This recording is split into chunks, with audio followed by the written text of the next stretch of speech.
Jane Ace and her best friend Marge aren't speaking since Jane found out Marge had taken dinner with Arthur Lorentz, the movie director, and that Lorentz wanted Marge to win the movie contest. Neither are Marge and her boyfriend, Neil Williams, speaking, although Neil called up last night and told Mr. Ace he was sorry he acted the way he did toward Marge. This episode takes place the following evening and is in alternate scenes between the Aces' bungalow and an automobile. But first to the Aces, where we find Jane and Mr. Ace alone. Listen.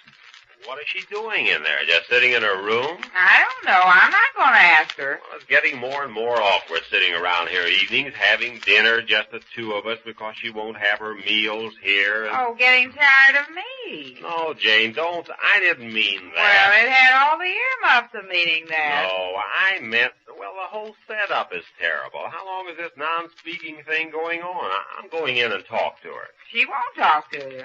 Yes, I know it. She passes me by with a hello and then shuts up like a clam. She comes home after dinners are over and goes to her room. Is she just sitting there, or... Hush, dear. Here she comes out. What? Here she comes.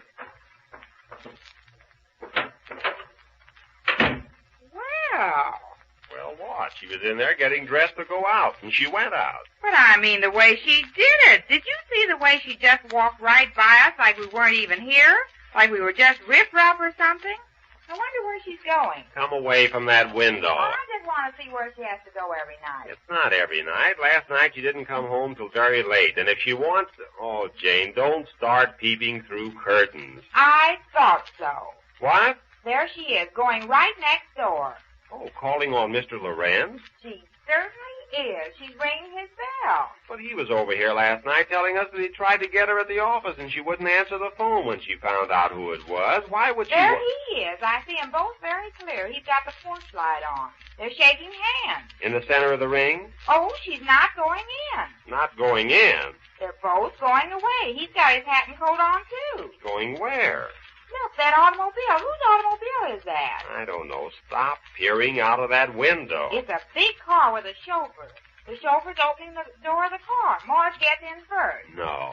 Yes, she is. Now Mr. Lorentz gets in. Then the chauffeur, huh? No, not yet. He's closing the door. Now he gets in. This blow-by-blow description comes to you through the courtesy Oh, of... whose car is that? I don't know. Can't Lorentz hire a car? What gets me is why this change of heart on Marge's part. Only last night he was over here telling us that she wouldn't They're even... gone. There they go. Well, that's a fine how do you do. To think that Marge, my best friend... What did she do now? What did she do? Yes, what did she do? She went out with Mr. Lorentz. And you asked me what did she do. So what? You said you were through with the contest. You wouldn't be in it anyhow. Oh, I suppose Marge didn't say it. Didn't she keep telling Mr. Lorentz she didn't want to be in it? And now look at her. Yes, it is a little strange that she should change her mind about having anything to do with him or this contest. I'll say the world is my best friend. Oh, it's a great life if you don't waken. I wonder if Lorentz did convince her that she ought to take part in the picture. I don't care if he did or not. She was so set against it. Do you think he talked her into a movie career? I don't care if he did or not. Well, looks like Marge may be going to Hollywood. I don't care if he... Hollywood? Yes, if Lorentz is able to talk. You mean she'll leave here? Where'll she live? How about her room? Her room?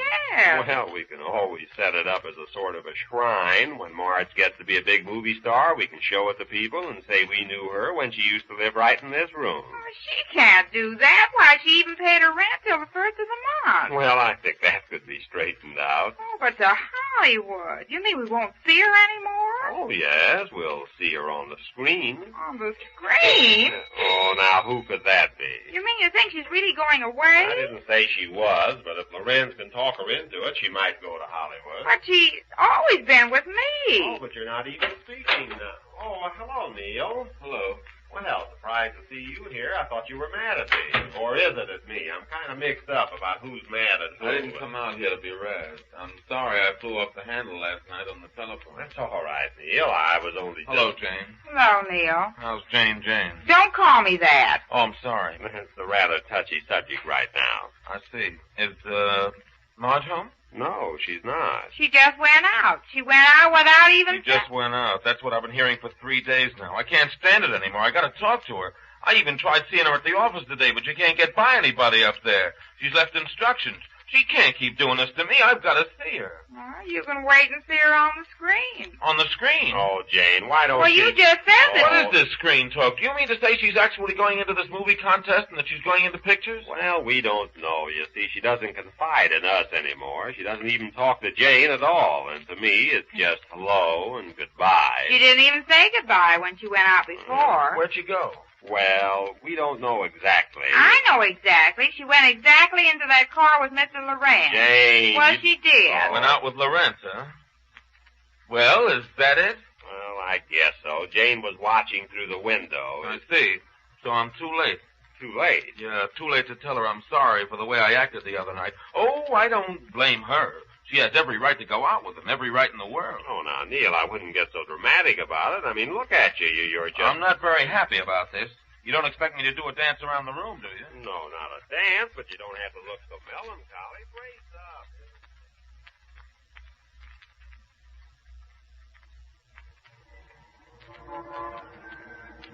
up. Why are you so pensive, Marge? Well, I'm not in a very happy frame of mind these days. But when you accepted my invitation to dinner, you sounded as though you were happy to hear from me. Well, I was, in a way. It was something I wanted to talk to you about. And it goes without saying that there is something I want to talk to you about. Yes, I imagined there was, but I'd like to have my say first, if you don't mind. Of course, if you wish. We shall have a long talk over our coffee. Well, I'd like to say what's on my mind now. But, Marge, it can wait. No, I'd like to say it right away so we'll know where we stand. But you already know where I stand. Exactly, that's the point. But now look, Mr. Lorentz, Mr. Lorentz. Well, Arthur's hen. After you told Neil that he'd been trying to get me in this movie contest, he came over to the house and he said some pretty harsh things about us, you and me. He is so impetuous. Yes, I guess you'd call him that, but what I want to get straightened out with him is that there is no truth to what he thinks. Well, what does he think?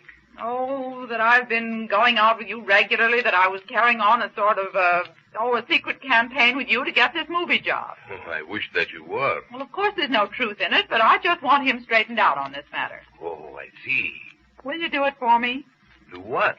Tell him when you see him that there's nothing to it. Why should I?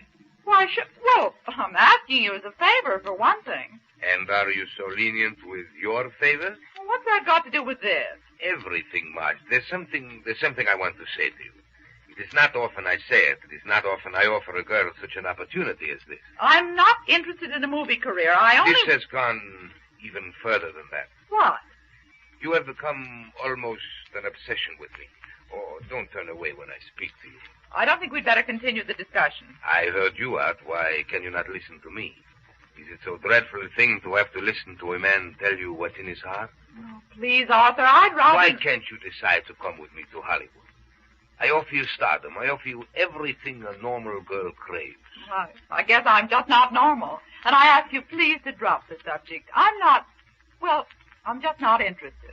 I see. Then it is this boy. Neil? Oh, it's all over with him, too. And yet you want me to defend you in his eyes. Yes, I want to get that straight, and then we're really finished. I'm afraid I cannot do what you ask. But what good is it to let him go on thinking the things he does? What does it matter if you are finished with him, as you say? Oh, it's just the way I want to finish it off, that's all. But, Marge... Oh, this silly movie contest has done more to upset my life than I ever dreamed it would, and I had no intention of being any part of it. But you have become, in spite of yourself. Well, I won't go on being a part of it. I'm not interested. I'm only interested in getting certain people straightened out in my connection with it. There's Jane and Ace as well as Neil. What do they matter where we are concerned? Oh, we. Yes, you and I. We can do so much for each other. We can have... Arthur, I think we'd better call off this dinner. Do you mind? Well, of course I mind. We are nearly there. I'm starved. Well, it's too late to turn back now, but since we don't seem to understand each other, let's agree to drop the subject and just have dinner. Agreed. Thank you. For tonight. Oh. But I warn you, tomorrow is another day, and the day after is still another day. I shall be here for a couple of weeks yet making this picture, and I shall try to make you see that these childish, trivial things you worry so about... Childish, trivial things? My friendship with the Aces? Why, she's my best friend. We've known each other all our lives. Still, I call them childish and trivial. Well, they may be to you, but as for me, well, I cherish my friendships. Heaven only knows I have few enough of them, and Jane's friendship means more to me than 1,000 careers. But, Jane, there's one thing you can do for me, if you will. What? After all, Marge is your best friend. Oh, yes, well... Well, we used to be. And you still are. You'll both get over this little tip you've had, and when you do, there's something I want you to say to her. I want you to tell her how sorry I am for the way I acted. I'm not asking for anything, mind you, just sorry. I know now it's all finished between us. What chance have I got when a guy like Lorentz can offer her the things he can and turns her head... Now, wait a minute. You're going too fast. Tell her what? Tell her I'm sorry for the things I said. Sorry for the things you said. Yeah. I think she knows I really didn't mean it. Oh, of course she does, Neil. She realizes Hush, dear. Don't interrupt. What else, Neil? What? What else shall I tell her? Just that I'm sorry, that's all. That's all? You think I'm going to make up with her to tell her just that? Oh, you're going to make up with her eventually, so what difference Oh, I don't know. I think Ace is right, Jane. What's it all about? A silly movie contest. You're not movie-struck, are you? I should say I'm not. What do I care about? Of course pictures? you're not. And suppose she does let Lorentz talk her into going to Hollywood. You were best friend. You should be glad. You should want to see her get places. I suppose you're very happy to see her taking up with Lorentz. What I feel doesn't matter. I only want her to know that I'm sorry I spoke the way I did and that she has my honest wishes for every success. Isn't that the way we feel, Jane? Well, yes, I guess Oh, so. sure. Jane's tickled to death about not winning the movie contest. I should say I don't care about it. I'm not movie-struck. Oh, of course you're not. Don't you worry about it, Jane. Who knows? Maybe Marge, with the great Lorentz at her side, will rise to the highest ranks of stardom, and someday she may even send for you to come to Hollywood. Well, good night, folks. I've got to get back to my paper.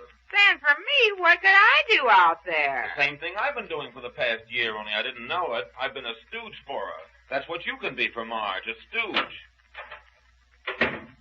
Well, he is pretty broken up about it, isn't he? A stooge? I should say not. I'm not stooge-struck either. Oh, you're not stooge-struck either. No, I'm not. Well, anyway, we know how Marge feels about her friends, the Aces. And as for her friendship with Neil, well, we run into a rather startling turn of events when next we meet the Easy Aces.